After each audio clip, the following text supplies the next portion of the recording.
ஏங்க பிரியா இருக்கால்ல? ஆமா, இப்படி ஒருத்தவங்க இருக்காங்க. எப்படி அவ்வளவுதான் சொல்றேன்னு கரெக்டா கண்டுபிடிச்சேன்னு கேட்டு என்கிட்ட சண்டைக்கு வருவா. எந்த பிரியா? ஏங்க போன வாரம் மால்ல பார்த்தோம்ல அந்த பிரியா. அவ நம்பர் இருக்கா உங்ககிட்ட? உங்க ஃப்ரெண்ட் நம்பர் இவகிட்ட இருக்காதா? ஏதோ டாப் டைம் முடிஞ்சிருக்குமா? இல்லையே, லாஸ்ட் வீக் தானே நான் இவளுக்கு ரீசார்ஜ் பண்ணேன். ஏதோ சம்திங் ராங். இல்லையே, என்கிட்ட இல்லையே. ஓ, அவ நம்பர் வேற மிஸ் ஆயிடுச்சு. Facebookல வேற இருக்காளா என்னன்னு தெரியலையே. இவ எதுக்கு ஒரு ஆப் பத்தி கேக்குறா? ஒருவேளை நெக்ஸ்ட் இன்ஸ்டாகிராம் கேட்பாளோ? ஒருவேளை இன்ஸ்டாகிராம்ல இருப்பாளோ? நினைச்சேன். இன்ஸ்டாகிராம்ல இல்லைன்னு சொன்னா யூஷுவலா சொல்ற மாதிரி இருக்கும். ஏதாவது மாத்தி சொல்லுவோம்.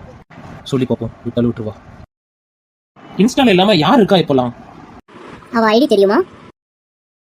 இவ எதுக்கு என்ன நோண்டி நோண்டி கேக்குறா? ஒருவேளை அவளை நான் ஸ்டாக் பண்றது தெரிஞ்சுக்குமோ?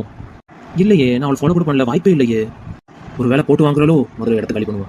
அவ பேரே தெரியல, ஐடி எப்படி தெரியும்? எனக்கு வேலை இருக்கு, கிளம்புறேன். திமிரு பிடித்தவள் இல்லை, அந்த திமிருக்கே பிடித்தவள். ஓ மை காட், இது பிரியாவோட இன்ஸ்டாகிராம் பயோ.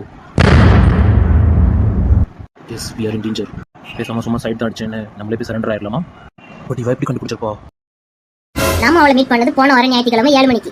அப்போ உங்களுடைய ஃபாலோயிங் கவுண்ட் 750. 8 மணிக்கு 751. அந்த ஒண்ணு திமிருக்கே பிடித்தவள் அதான் பிரியா. அவ உன்னை ஃபாலோ பேக் பண்ணலன்னு 10 மணிக்கு ரோஷா வந்து அன்ஃபாலோ பண்ணிருக்க. அதுல அவ போட்டிருந்தது 153 போஸ்ட். அதுல 120 போஸ்ட் அவளோட போட்டோவும் வீடியோஸும். அதுக்கு ஒண்ணு விடாம நீ லைக் போட்டிருக்க. அப்போ அவ கண்டுக்கலன்னு அவ கமெண்ட்டுக்கெல்லாம் போய் லைக் போட்டு வச்சிருக்க. கேட்டா அவ ஐடியா தெரியாதுங்க. தப்பிச்சிருடா சிவா. மட்டிக்கினாரு ஒருத்தர் இவரை காப்பாத்தணும்.